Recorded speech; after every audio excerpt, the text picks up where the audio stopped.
Hi, listener. This is From Ideology to Unity, a spiritual journey where we let go of ego and ideological doctrine in favor of meaning, purpose, and unity as a whole. Right, so as you can see, I've got a new background. Hopefully you like it. I'm curious to see what you think. If you have any thoughts about it that you want to share, go ahead. That is, if you're on YouTube, that is. I mean, if you're on Anchor or something, or Spotify, you won't be able to see this background. It's like Northern Lights sort of thing. Anyway, I am doing another reading of The Birth of Tragedy by Friedrich Nietzsche, which should be good. Yeah, where was I last time? I'm sorry about am I sorry? I've been slowing down my solo casting recently. It's because I'm kind of recalibrating my life, realigning, getting more present or something, something like that. Anyway, I'm going to carry on.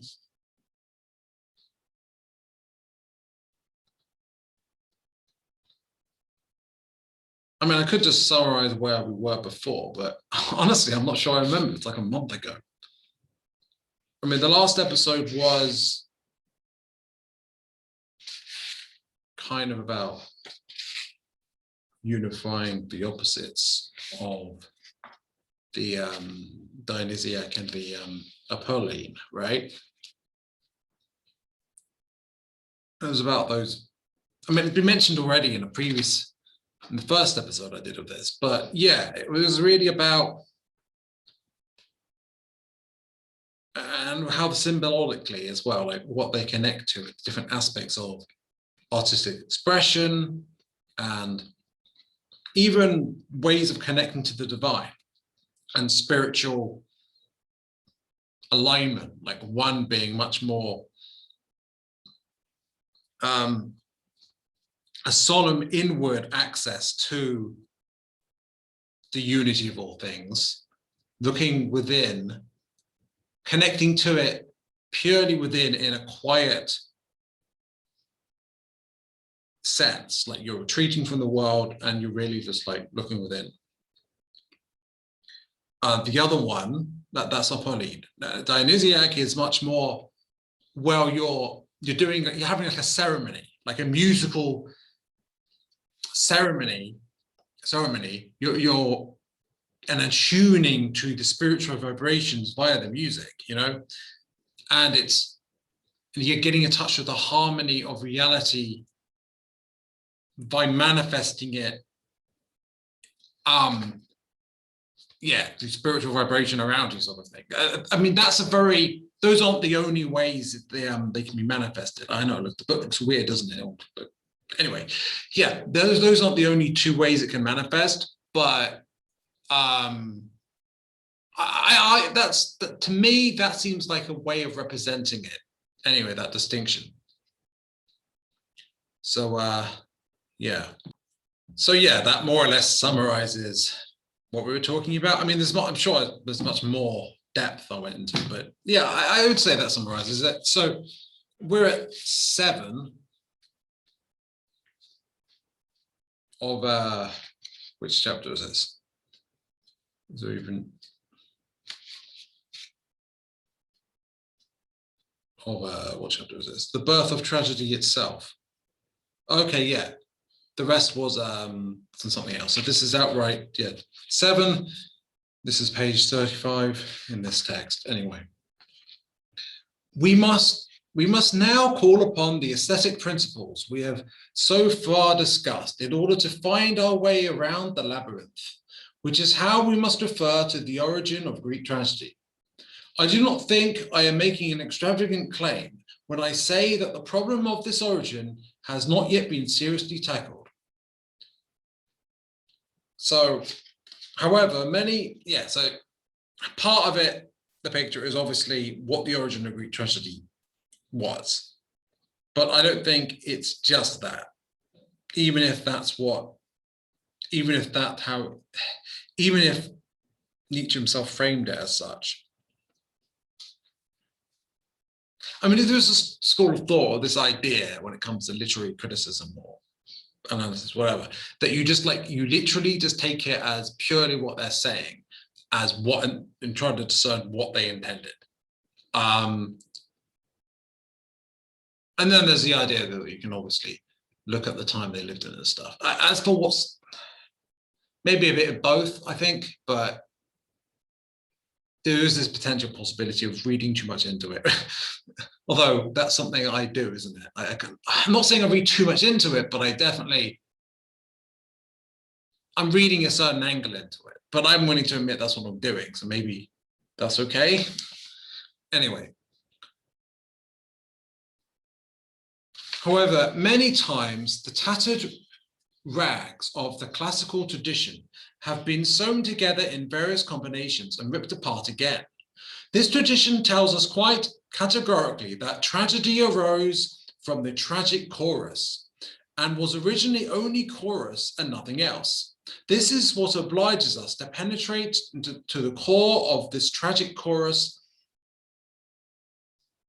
as the true primal drama, disregarding the usual aesthetic cliches that it is the ideal viewer, or that it represents the populace as against the noble realm of the drama proper. This latter interpretation, edifying as certain politicians may find it, suggesting that the immutable moral law of the democratic Athenians was represented in the popular chorus, always correct in its appraisal of the passionate misdeeds and extravagances of the kings, may indeed have been suggested by a phrase of Aristotle's. It can have had no influence on the original formulation of tragedy, whose purely religious beginnings rule out the very idea of contrasting the populace with nobility, as indeed they exclude the whole area of political and social concerns. But with reference to the classical form of chorus as we know it from Aeschylus and Sophocles, we should consider it blasphemous to speak of the idea of free sentiment of the constitutional representation of the people, though others have not shrunk from such sacrilege. Constitutional representation of the people was unknown to the classical polities, and it is to be hoped that the ancient tragedies had no such presentiment of it. So, yeah.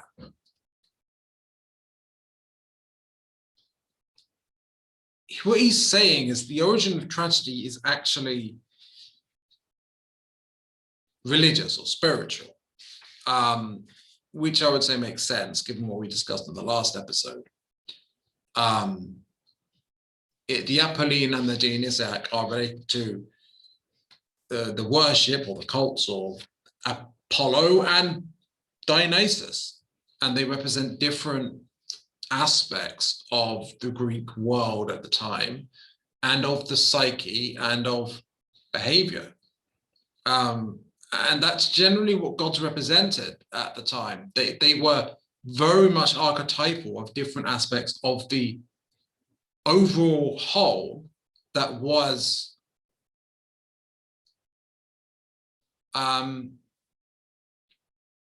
the society, psyche, the cosmos. Interestingly, there's a somewhat dualistic aspect to this, or at least how it's framed by Nietzsche, this idea of the Dionysiac and the Apolline. And that sounds like it's deliberate, but also there's, of course, very much this idea of the integration of the two into something more. And if you get two halves and you integrate them together, well, that's representing the whole.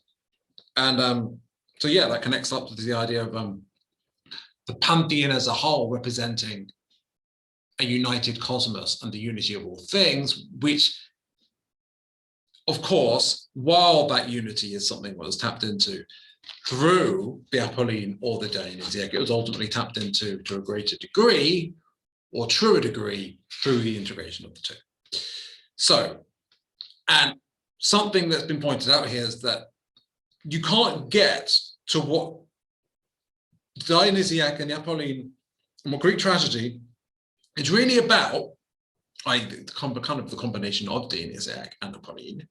You can't get to that if you take the divine and you take the secular or the political and you separate them out in a sort of Descartesian way, and you just sort of Descartesian dualism or something like that. If you do that, you're basically you're either reducing something spiritual and something divine, or something religious, to mere politics as a tool for political purposes or for the sake of a particular argument you're making, which isn't really doing it justice. It's just kind of bastardizing the whole concept for your own purposes. Kind of egoistic, I'd say, or egotistical or something. Alternatively, it's kind of like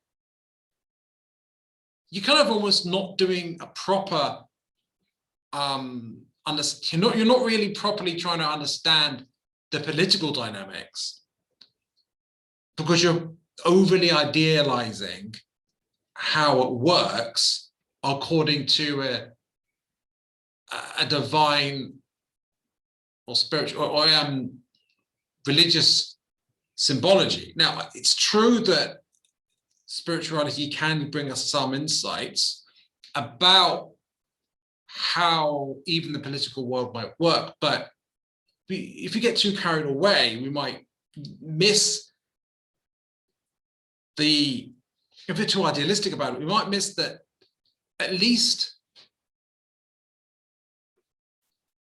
okay, the awakening might change things a bit, but for a long time, for thousands of years, there's very much, if you look at it in a realist lens, let's say if you look at international relations, for example, realism in international relations, what it says is that every state or polity is seeking as much power as possible, or at least that the actors involved are seeking as much power as possible and controlling the outcome.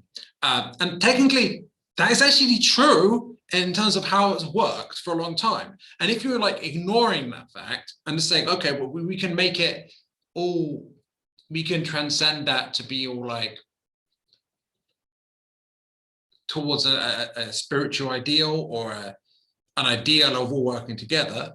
I mean, I agree with that idea, but it's only really plausible recently because of that transition. Well, actually, I don't know about that.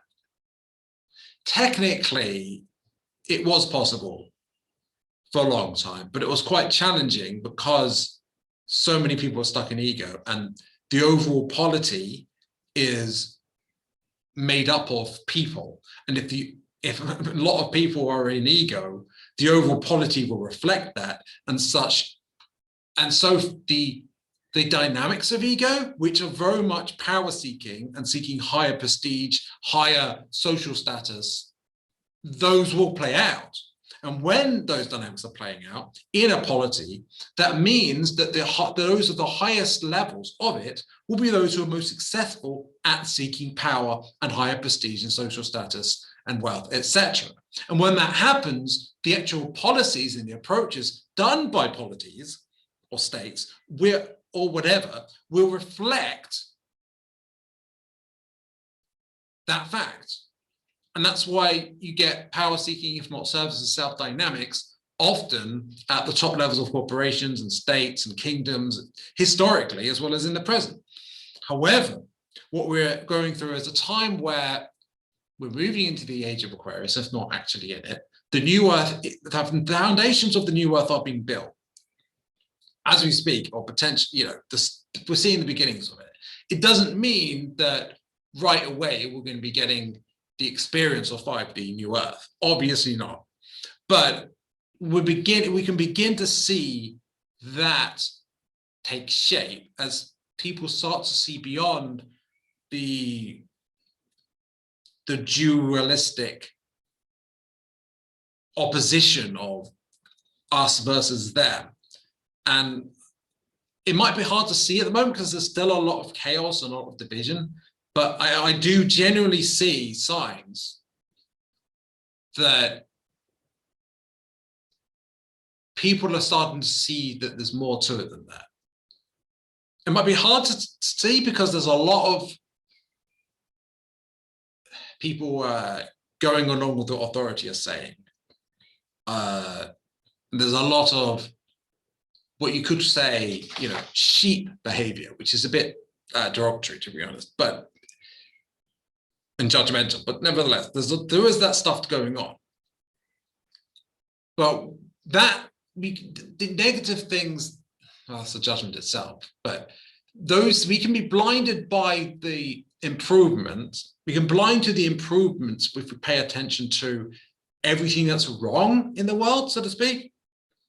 Anyway, that's enough of a tangent for now.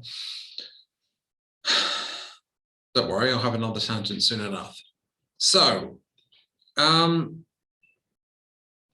much more celebrated than this political explanation of the chorus is the idea put forward by A.W. Schilegel, who proposes that we should see the chorus as being, to some degree, the epitome of concentration of the mass of spectators, the ideal spectator.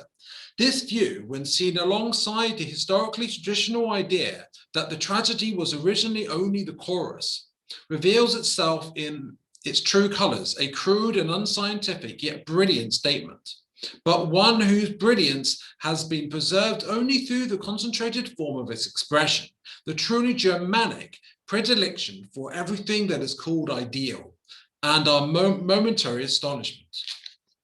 So what he's talking about with the chorus seems to be the chorus of the masses who view Greek tragedy, or dynamics that reflect Greek tragedy.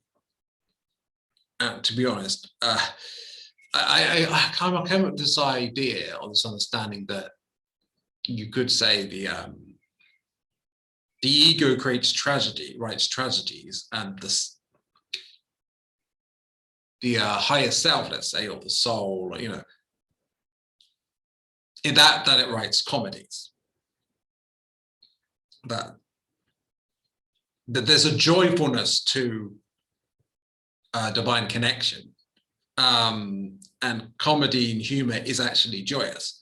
Whereas tragedy, the ego is very good at writing a sob story, and if it's not doing a sob story about how it's a victim, it's about how it defeated its opponents and how glorious it is. And if not that, it's how it's the savior of the weak, or the whatever, the republic, the whatever the hell. Actually, I'm referring to the drama triangle. Yeah, you could look it up if you're not sure what it is. But anyway, drama triangle, that might actually play a role in doing Greek tragedy. But anyway, it's a dynamic of the ego, I would say. So the Germanic predilection for everything that is called ideal.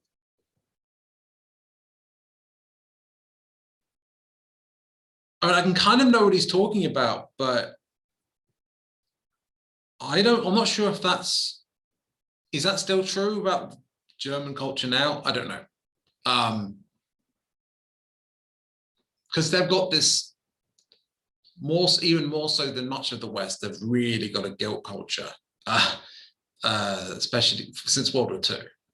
They really like, you go there, and actually, I haven't actually experienced this, but I've heard, like, you go to Germany and it's on holiday, and someone's like, yeah, I'm sorry for World War II, I'm sorry for Hitler. And I'm like, okay, but like, neither of us were there, so chill. But okay. I don't really know, so I'll move on from that. We will be truly astonished once we compare the theatre audience, one which we know very well, with that chorus, and ask ourselves whether it is indeed possible to idealize from that audience anything resembling the tragic chorus. So there's this idealized, almost archetypal or stereotypical chorus. I feel like I'm missing something. Did he mention the chorus previously?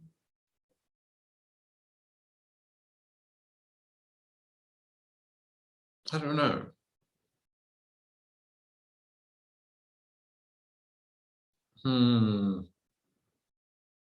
I'll just deal with what he's saying here.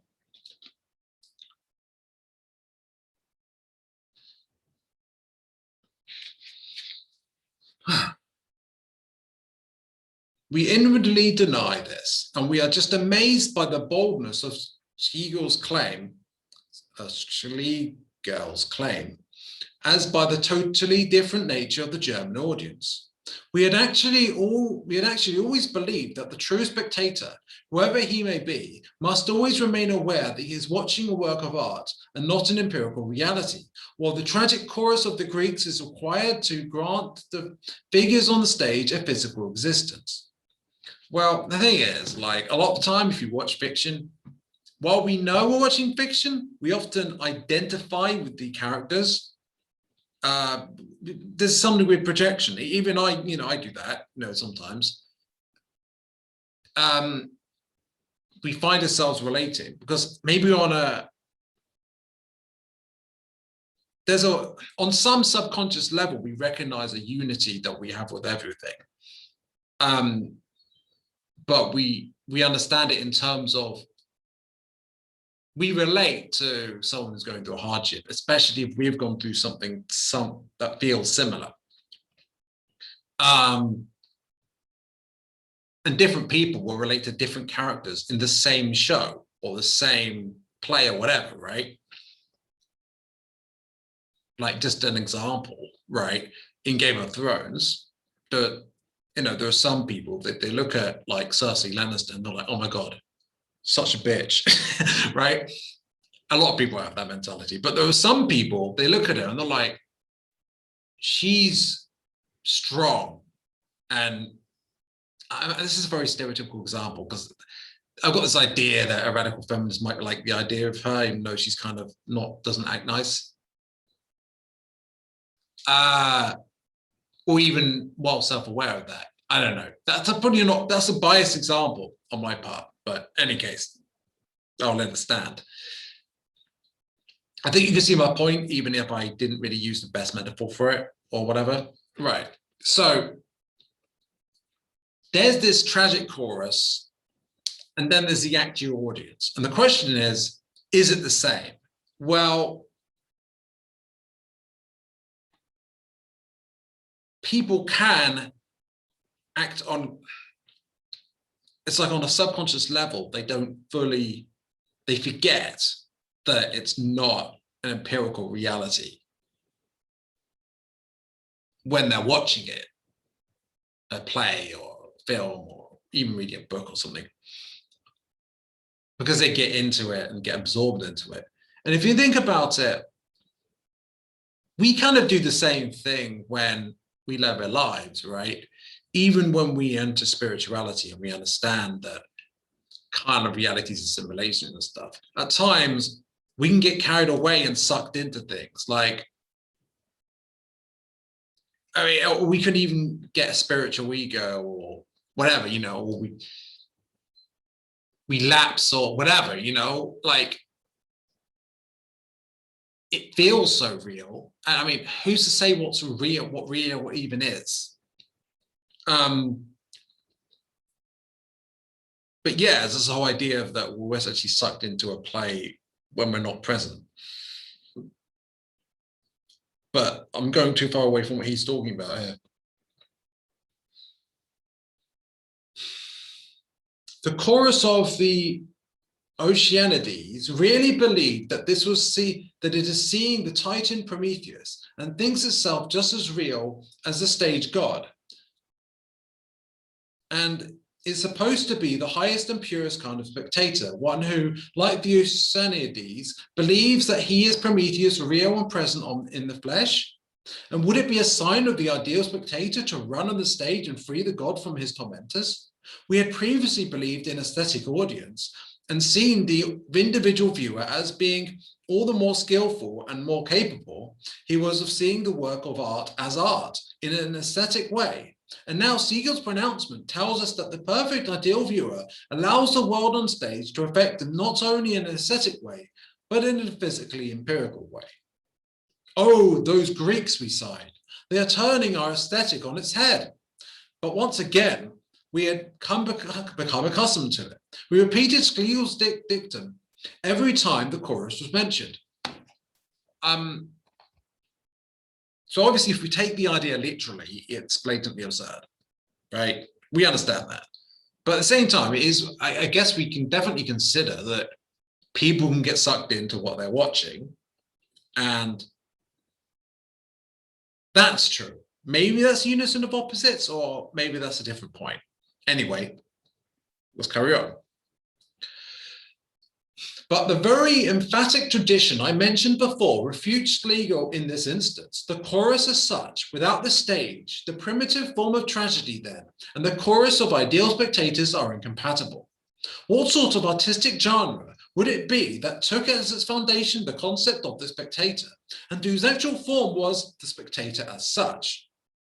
The idea of the spectator without a play is an absurd one.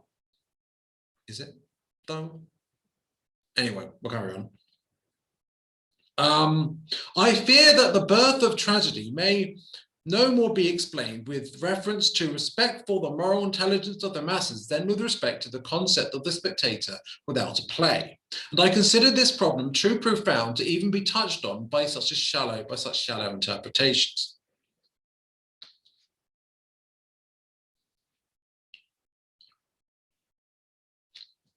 I am inclined to agree that Kant has had this shallow ideal of like, well, it's the perfect audience who truly believes in it as fact. Or alternatively, that, okay, it's just how the audience perceive it. Full stop. There's something to the whole dynamic that has more depth, more archetypal aspect to it, more linked to the collective unconscious and psychology and a whole bunch of things that we can understand holistically. And I feel that perhaps to some extent anyway, Nietzsche explores this, and we'll see what he says about it. So an infinitely more valuable insight into the meaning of the chorus was put forth by Schiller in the famous preface to The Bride of Messina, in which he sees the chorus as a living wall that tragedy pulls itself around to close itself off entirely from the real world and maintain its ideal ground and its poetic freedom.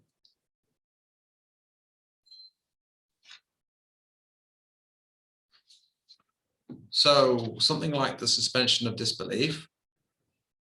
For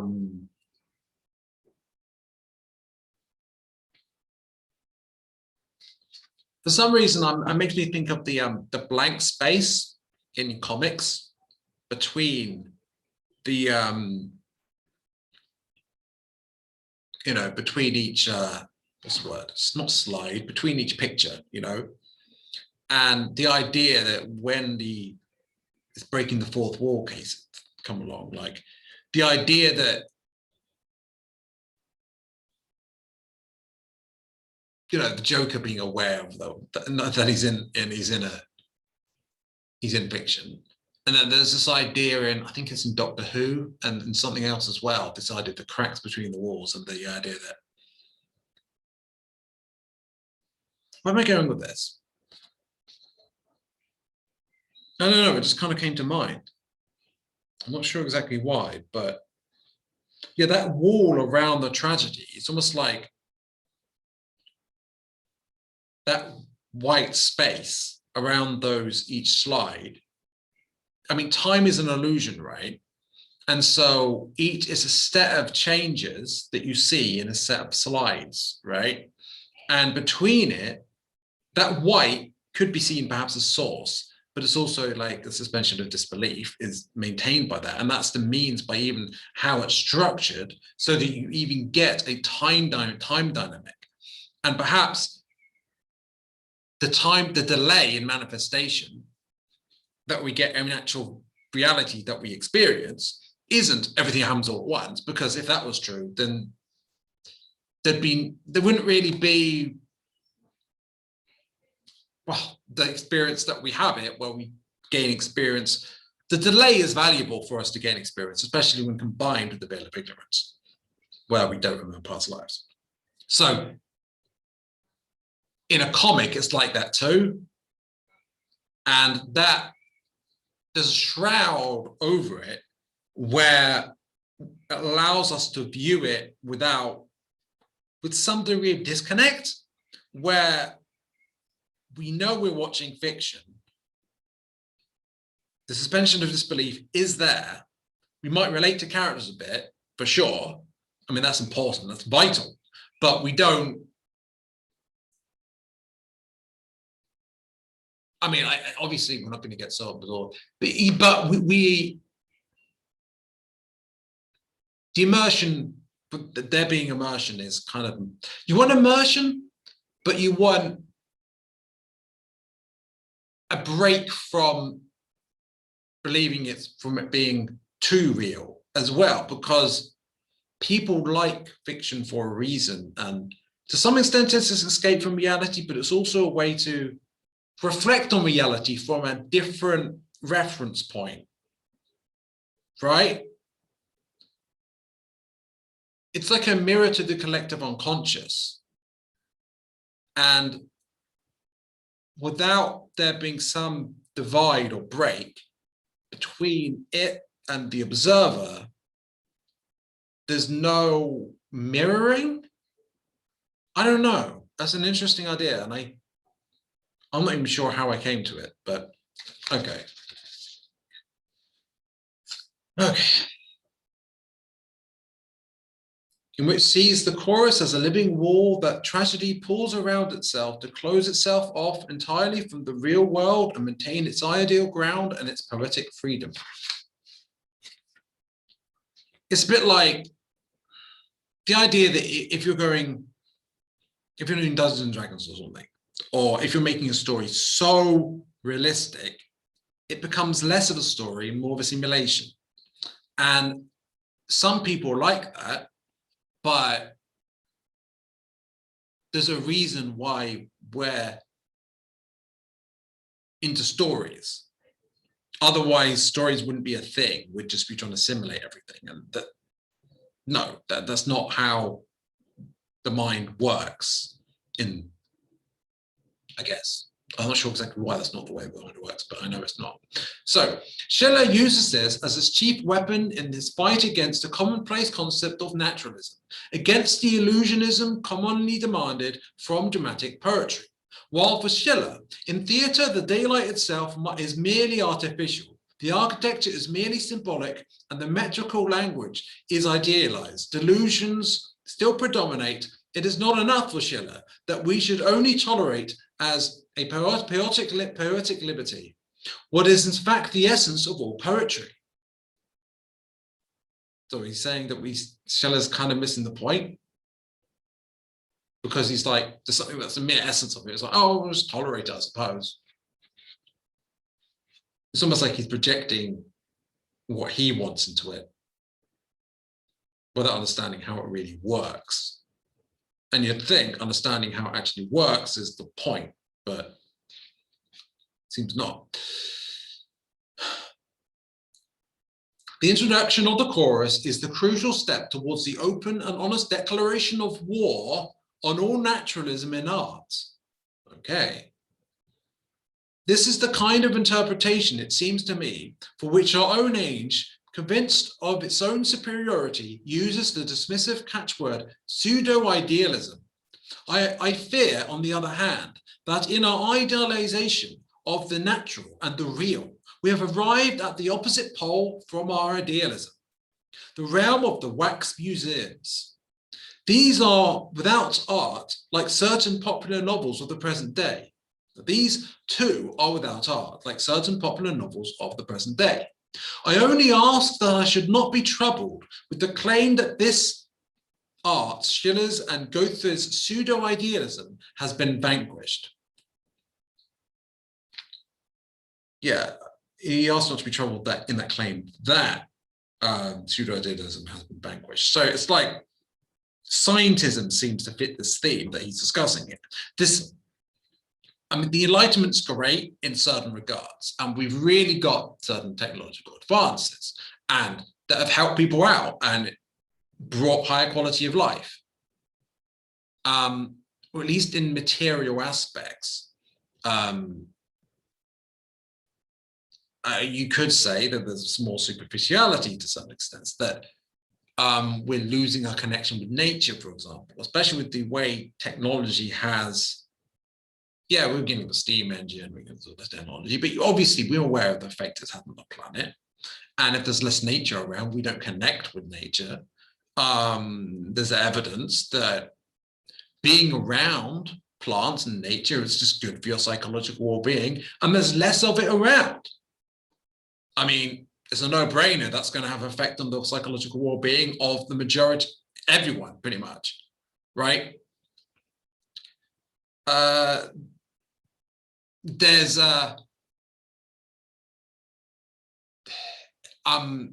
something that the left's been particularly prone to talk about is the idea of the atomization effect, where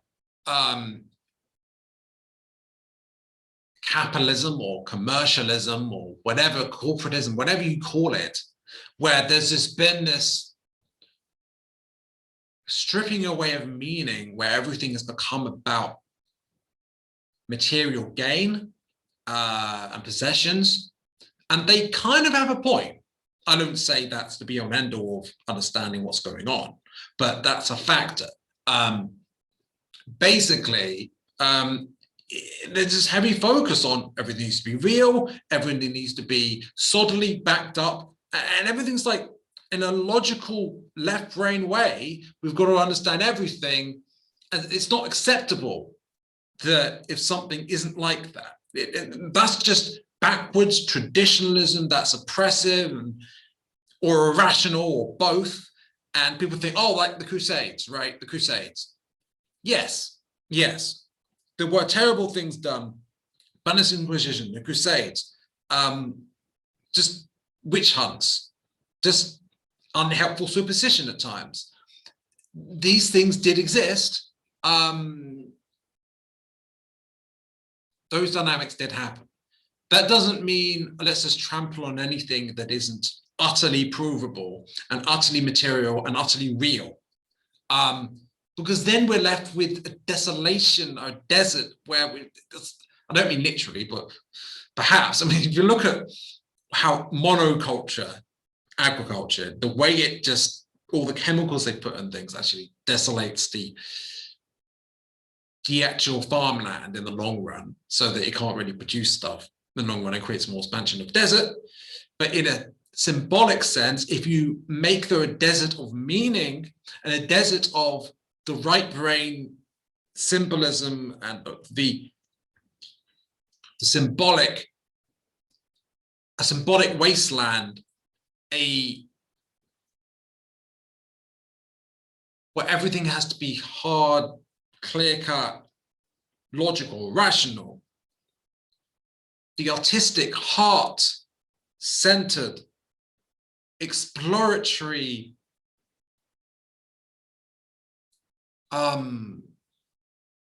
aspect of experience becomes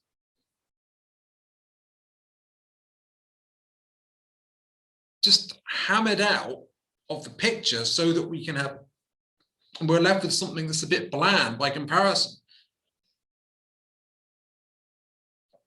And then people have got all these coping mechanisms to deal with the fact that they're cut off from reality in a sense, and they've got this artificiality to everything.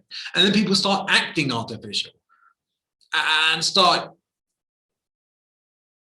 they don't know what's wrong. They got this fundamental sense of unease, and often people end up projecting it onto other people. Those guys are the right, why I feel this way. I feel unpleasant, and they're triggering my sense of feeling unease, and they are the reason, they are the problem. Well, really, they might actually just feel deeply dissatisfied in life and try to fill a hole with shallow things, and ultimately that's not enough, and their stress and their sadness or their anxiety ends up being projected onto other people. And that's not to blame them for it. It's inevitable given how things have gone on. And I do feel like this sort of thing is what's being alluded to by Nietzsche here. And obviously he said it a lot more concisely, but I like to use things as a springboard, as you know, and either you like that or you don't. So, yeah, okay.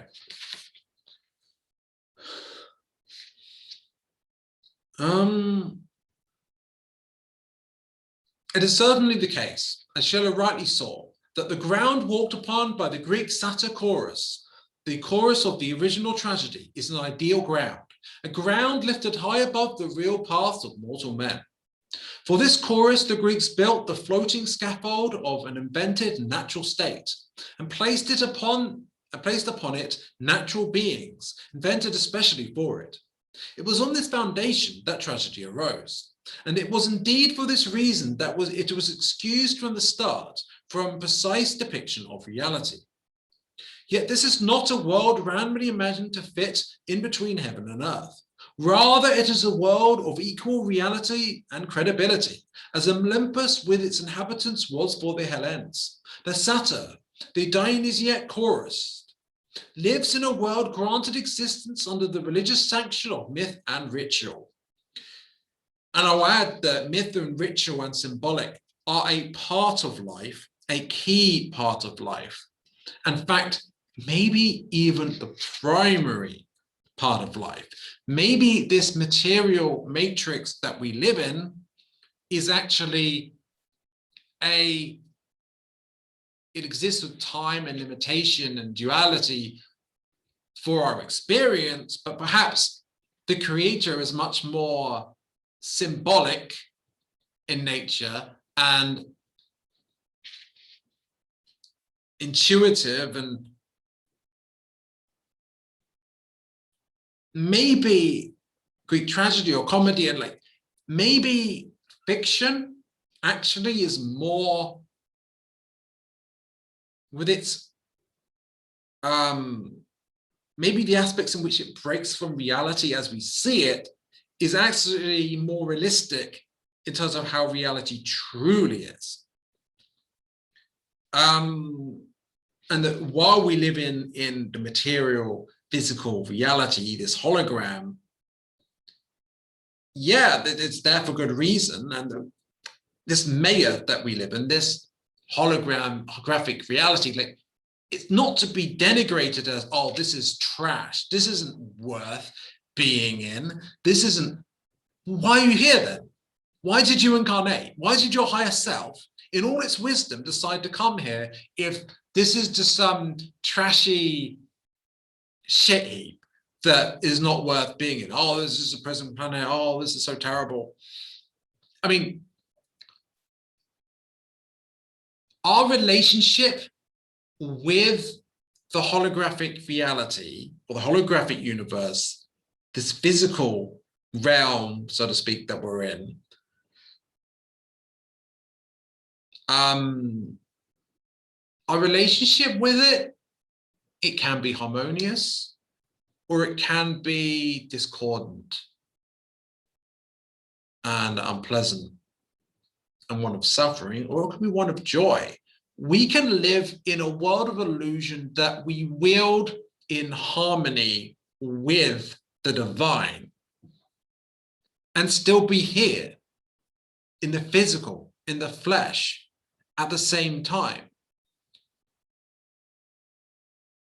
They can be unified together. I mean, everything is ultimately unified together after all. We don't need to have a Descartesian sort of split where, well, there's the divine, there's the physical, and we're going to just do one at a time, or we can just pick what we're going to deal with. I mean, like, it's just as it's missing the point, the focus entirely on the material and the real, it's also missing the point to just be like, fuck physical, let's all just be in the clouds. Look at the chakras, for example. Like, to get to each chakra, you need to have a foundation and the one below it, right?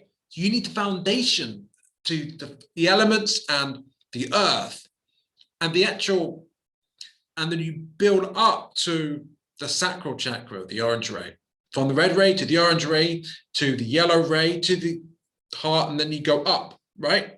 That's so why you don't just go one or the other, and if you do, you're kind of missing out on part of reality in a sense.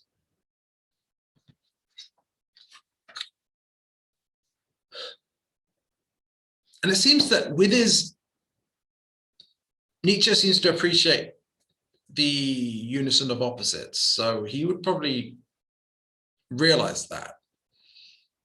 He's not going all out idealist or all out realist here. And neither would I. So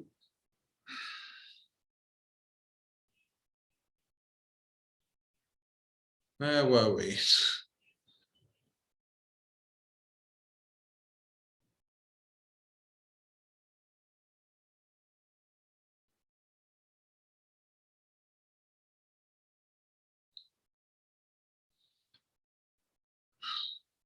The satyr, the Dionysiac chorist, lives in a world granted existence under the religious sanction of the myth and the ritual. I would add that the sanction of the divine, the creation and the manifestation, the physical world is manifested by the divine, which is you, by the way, and everyone else you're co-creating with. It doesn't like exist in a vacuum. Although it kind of is created from the vacuum, which is the infinite source, but yeah. The tragedy begins with him. That the Dionysiac wisdom of tragedy begins through him is for us a phenomenon that is just as surprising as the original origin of tragedy out of the chorus. Perhaps we shall find a point of departure for our reflections in the claim of that the satyr, the invented natural being, relates to the cultural humanity as Dionysiac music relates to the civilization.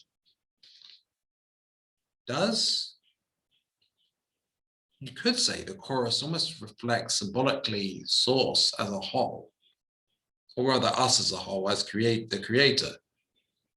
I don't know if that's what he intended, but that kind of makes sense. Of the latter, Richard Wagner says that it is annulled by the music as lamplight is annulled by the light of day. In the same way, I believe, the Greek man of culture felt himself annulled in the face of the satire chorus. And the immediate effect of Dionysiac tragedy is that state and society, the gulf separating man from man, make way for an overwhelming sense of unity that goes back to the very heart of nature.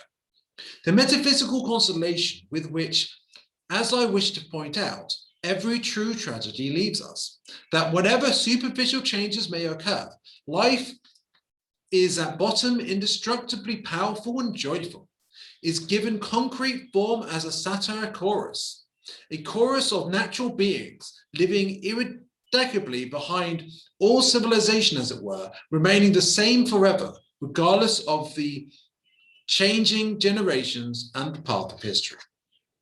Do you know what I thought of when I read that? Machine elves in a DMT and machine elves, which I haven't seen, or at least not yet, because yeah. So the spirits that are there,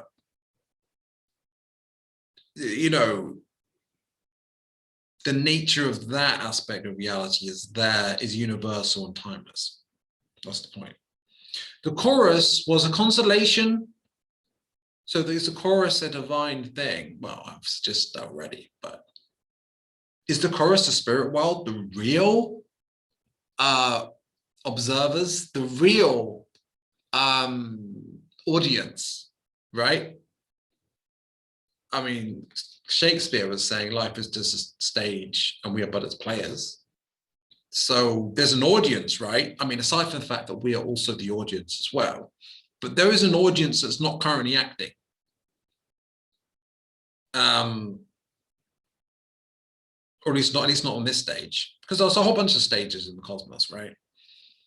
I mean, like if you get like Palladians and Arcturians watching or whatever, you know, they're on their core, their stage, and they're watching our stage. Although technically it's all the same stage, but whatever. So the chorus was in a consolation to the Hellene, thoughtful and uniquely susceptible as he was to the tenderest and deepest suffering, whose piercing gaze has seen to the core of the terrible destructions of world history and nature's cruelty, and who runs the risk of longing for a Buddha-like denial of the will. He is saved by art, and through art he has saved him for himself. I would say perhaps Nietzsche's misunderstanding Buddhism there, because yes, there's a denial of ego, but there's also, isn't there an acceptance, or at least in the New Age stuff, I admit it's not exactly completely the same as Buddhism, even if it's kind of doing the same thing. But there's this idea, okay, the will is like in the sacral yellow ray chakra, right? And that's the closest thing to ego anyway, if you look at the chakras. And you need to get to heart chakra and above, you need to have each chakra in balance below it and not closed off or too open, and it's been balanced. That would mean that, yeah, it's not like a deprivation or a lack of or constriction in where the will is, which should be the sacral chakra. You need it open and balanced, which means a good, strong will to actually get to an open heart in the first place. But of course, Nietzsche wasn't coming from a society with an understanding of these things, like obviously not. And there's less exposure to Eastern Asiatic sort of religion for him anyway. Though at least he had enough exposure to know a bit about it. The ecstasy of the Dionysiac state, abolishing the habitual barriers and boundaries of existence, actually contains, for its duration, a lethargic element into which all past personal experience is plunged. Thus, through the gulf of oblivion, the worlds of everyday and Dionysiac reality become separated.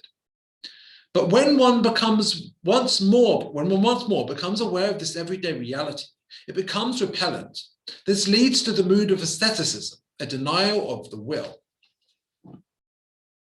He does kind of have a point.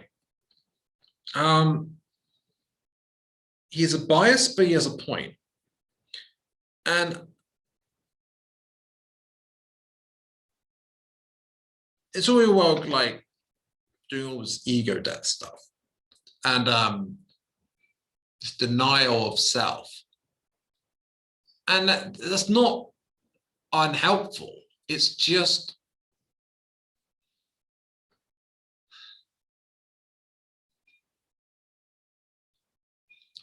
if I consider Eckhart Tolle and his teachings, the idea of presence, it's not, oh, living in the clouds, denying the physical world. It's living present in the moment where you are, grounded in the physical and yet connected to the non-physical simultaneously, and just present. The presence is an infinite nothingness, which is the observer we are, not the full self of the ego, but the observer that it experiences everything. We experience the sensory information, but we serious from this observation point that is beyond the sensory and the physical, and yet fundamentally experiences these things from a vantage point we are not a physical body, but it's like us, our spirit body and our energy body is fundamentally aligned in its position with that while we are living our lives. And we observe and experience what the body experiences, so to speak, but we are the experiencer, the viewer, the observer, and we are infinite source. But that does not mean we cut ourselves off from the everyday physical reality. What it means is we bring presence and the divine into our everyday reality. It's actually the opposite. Although Nietzsche's talking about what happens if it goes awry and you just pull out completely for interaction with it. And that's actually not really true spirituality. It's almost like a spiritual ego thing to do that.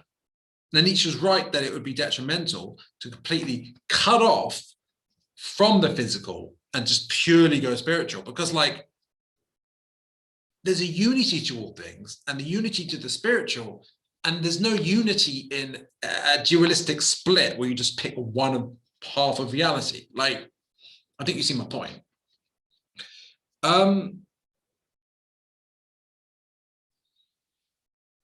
Thus, through this gulf of oblivion, the worlds of the everyday and the Dionysic reality become separated, like I was saying, right? This is something that Dionysiac man shares with Hamlet. Both have truly seen to the essence of things. They have understood, and action repels them, for their action can change nothing in the eternal essence of things. They consider it ludicrous or shameful that they would have to be expected to restore order to the chaotic world. Understanding kills action. Information depends on the veil of illusion. This is what Hamlet teaches us, not to the stock interpretation of Hamlet as a John of Dreams who, from too much reflection, from an excess of possibilities, so to speak, fails to act. Although, as we know, as we've come across so far reading this, Nietzsche talks about unifying the Apolline and the Dionysiac, right? So he doesn't say, okay, the Dionysiac is bullshit, fuck the Dionysiac. Let's just have a supremacy of the will and the physical, always acting, always going, go, go, go, go, go. Let's have the supremacy of the will and like fuck the spiritual and fuck anything more than that. Like, honestly, words are power, so I feel uncomfortable even having said that. But he doesn't, I don't think he would mean that. Because he's talking about, he's not saying just pick one side of the duality. He's not saying go with the physical. In fact, he was very clear that going too real and grounded, but without the non-physical, without the non-real, if you just focus on what's real, and you're actually missing part of the picture. But now he's saying you don't want to just focus on the ethereal, ungrounded spiritual and deny the real. So he's actually making it very clear. First, don't deny the non-real, so to speak, or the fictional or the symbolic. Don't deny that. It's important. Secondly, he's saying don't deny the physical. Right? Don't go airy-fairy denying that you're grounded in an actual physical reality. Like, you're here for a reason, right? Don't deny your own will. Like, but he's saying these things simultaneously. So he's not contradicting himself. He's suggesting here is an integration of these two things, which aligns very much with this idea of aligning with the Dionysiac and the Apolline, which also has a very Jungian vibe to it, or rather, Jung's ideas are very much seem to be influenced by Nietzsche. Yes.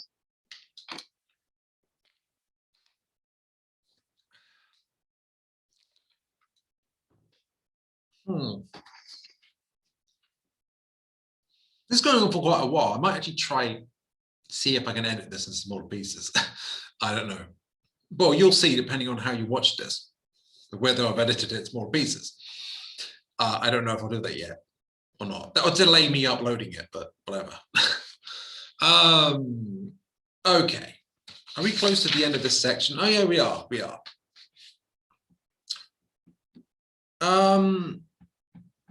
Okay.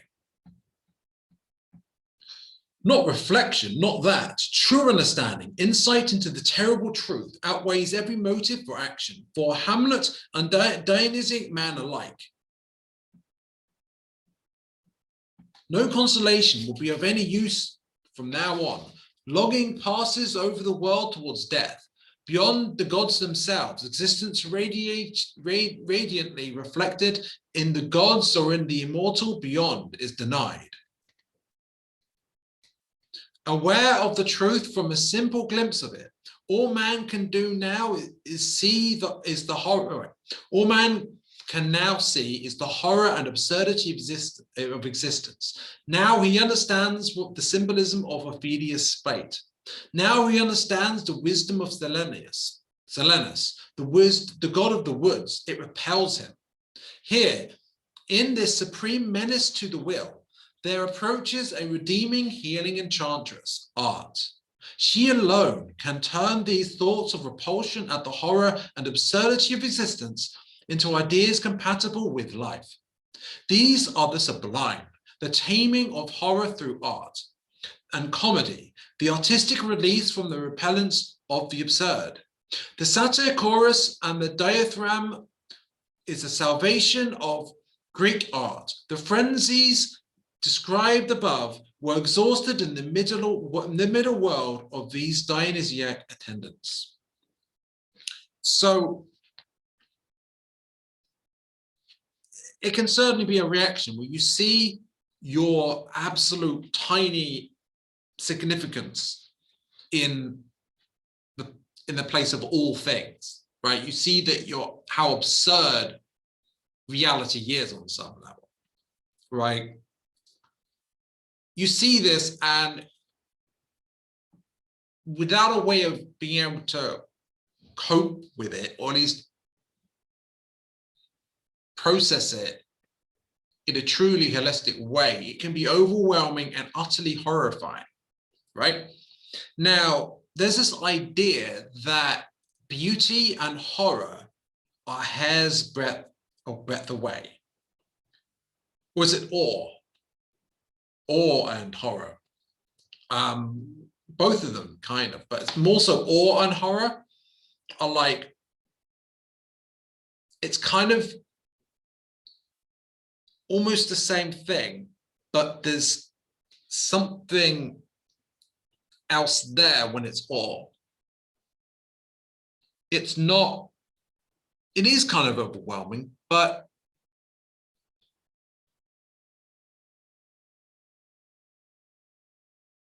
in not fearing what's beyond your control,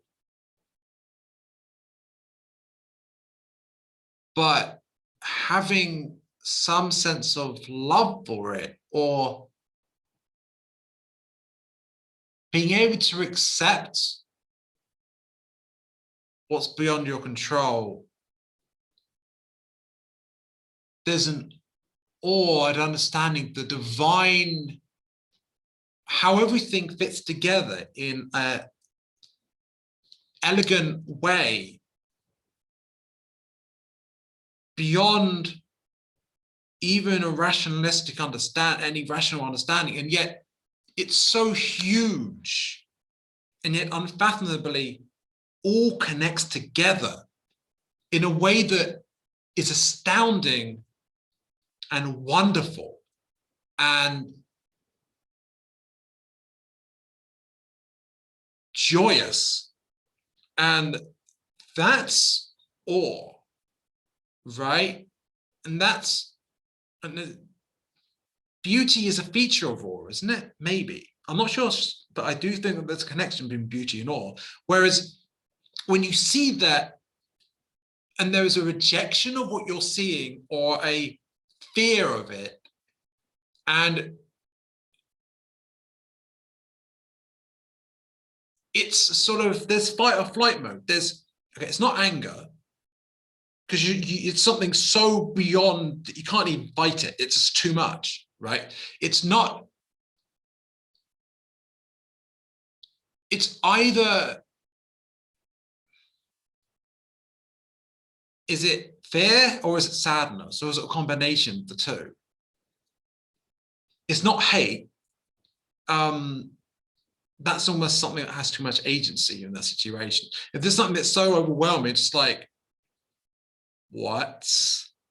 No, there's not even a way, any articulation. It's just,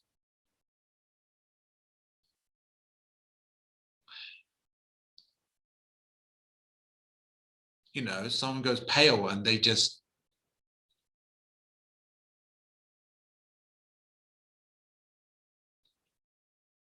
everything in them wants to retreat as much as possible, as fast as possible, away from it.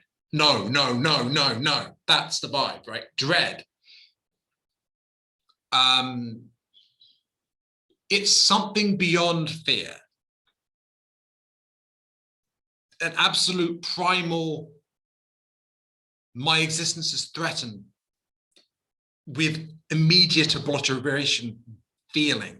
Whether or not it's true, that's maybe the vibe of, or maybe this is obvious, but I just felt like exploring it. And that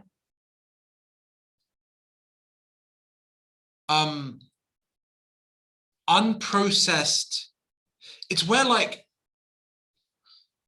suppose you haven't done the inner work, you haven't processed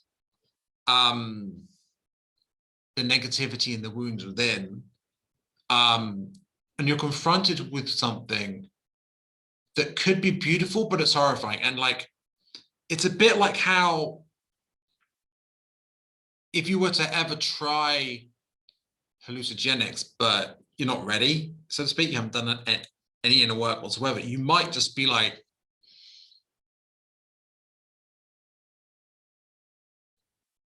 it's things like that that are either amazing, wonderful experiences or traumatic.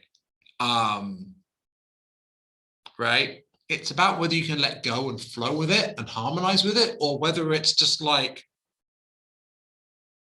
no, no, no, no, you know? I'm sure you get my point. I'm not going to just focus on that. So what else is there we can finish off with here? So tragedy, in tragedy, there's this, the release comes from pathos. I remember this when I studied art, actually. By the character going through their tragic fall, you feel like you have released something from yourself, but without having gone through it. It's like an exposure to something negative, so to speak, allows you to confront it in some sense and go through an emotional experience of release. Whereas there's a different kind of release with comedy, which is also very important, where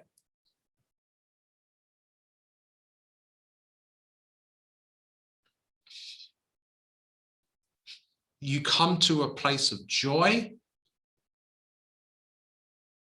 So you face the absurdity of everything and your tininess, and yet you feel joy in the face of it. You laugh at it and at everything, and it just, that's comedy.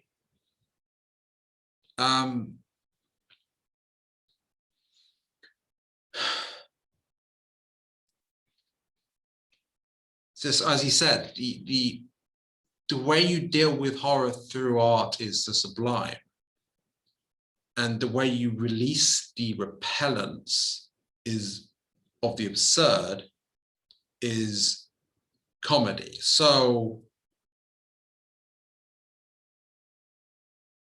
are these two different aspects that are dealt with?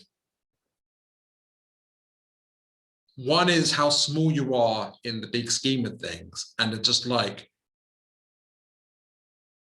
the whole thing of Lovecraft, right? It's just like it could be too much potentially if you don't have a way to deal with it, and tragedy can help you deal with that.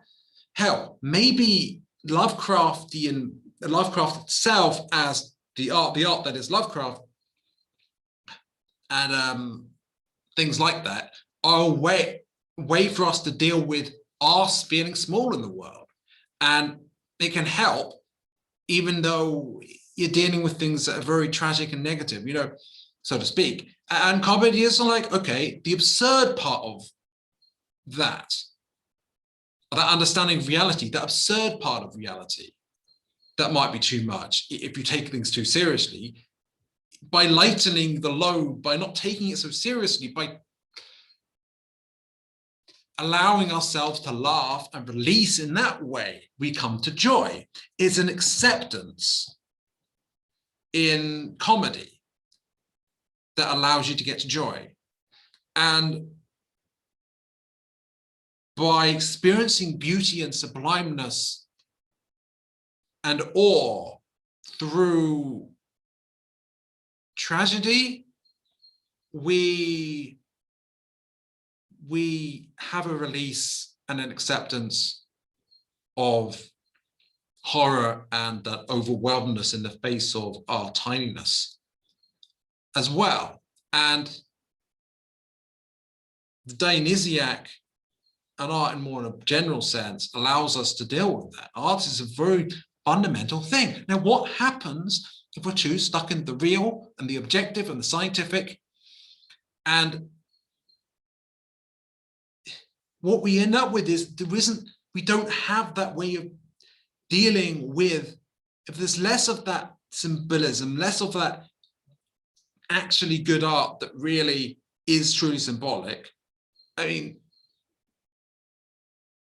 what is even horror films have ended up becoming more of a gore fest. I mean, look at the Saw films. Or it's like something like Jeepers Creepers or something, which is just a joke. Like I actually find it comedic watching Jeepers Creepers, right? It's not meant to be funny, but it's hilarious, right? You're watching it and the characters are so obnoxious, you want them to die. Have you ever felt that way? But anyway, or they're just acting so dumb in that situation. Anyway, so without that, what he's talking about in the last paragraph here, towards the end here, about the way in which tragedy and comedy help us deal with the repellence in the face of our tiny, the tininess of us, the horror and the sense of repellence in the face of us being tiny in the universe, and all of that, you know.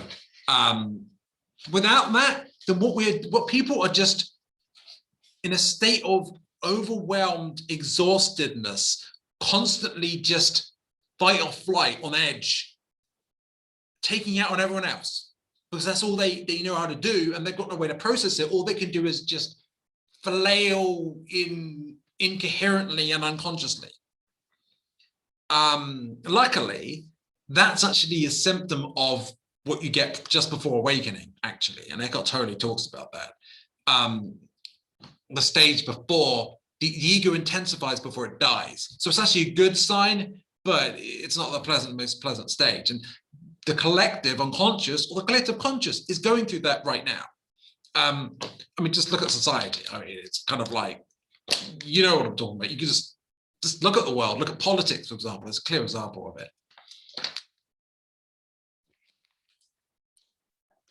Well, look at the C word and how people are responding to that, and their utter terror. What are they willing to go along with, and how they're willing to act towards their fellow humanity in the face of it. Yes.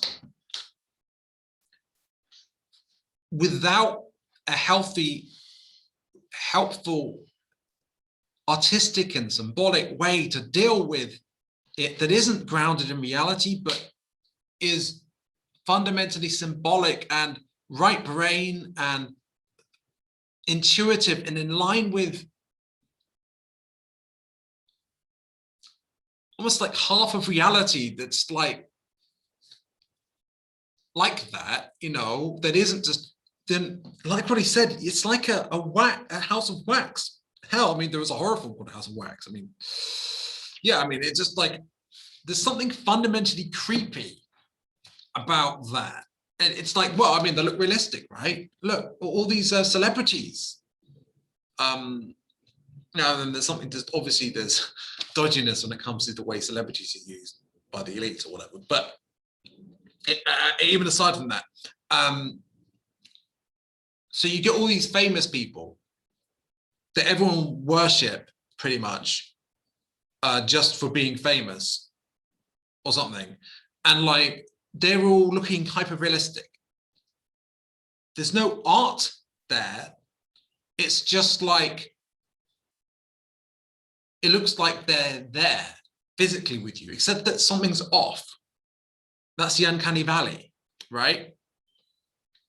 And that's supposed to be, we get stuff like that represents what we've got instead of art these days. And people can't cope with the tininess in the universe and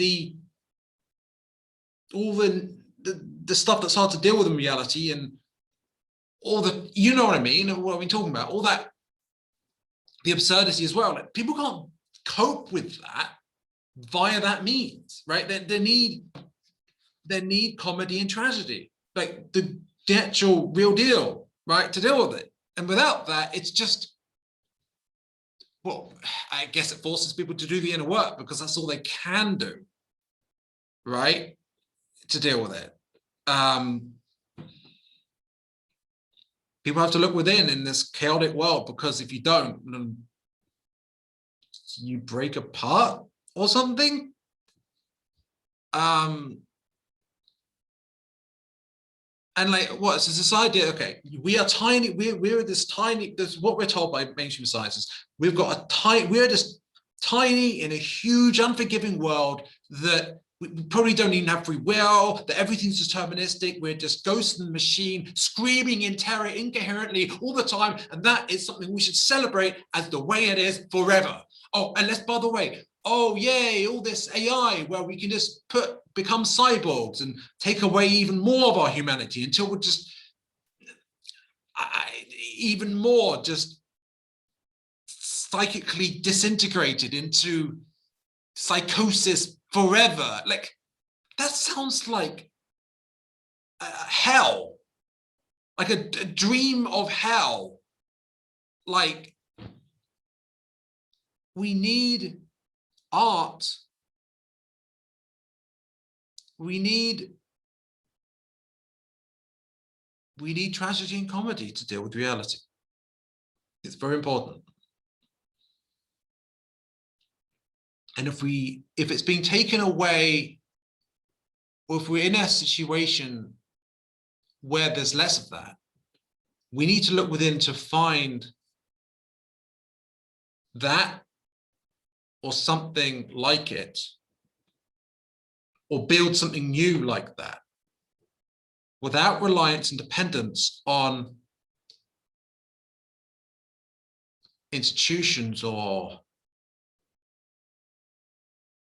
what have you, and authorities that don't have our interests at heart and aren't delivering a means to cope with the harshness of life at the moment.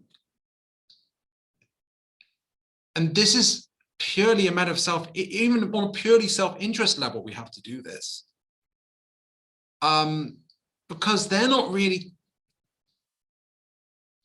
it's difficult right now. I'm sure you know that. They're not, obviously it's not up to them to just take care of us, but they're not taking care of us. That is a fact. Things to, you know, luckily, I don't think we're going down the negative timelines, but like the negative intentions of some of the people in charge are, well, very negative or whatever. That's a judgment, but you know. So what are we going to do? Are we just going to not have any means of processing our tininess in this absurd reality? Or are we actually going to find a way of processing reality in a healthy way? Maybe that is actually what Nietzsche is asking us here. So that was a good episode, I think. I'm happy with what I managed to explore there. Hopefully you enjoyed it too. And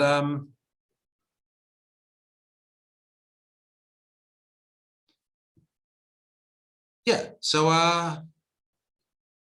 bye for now.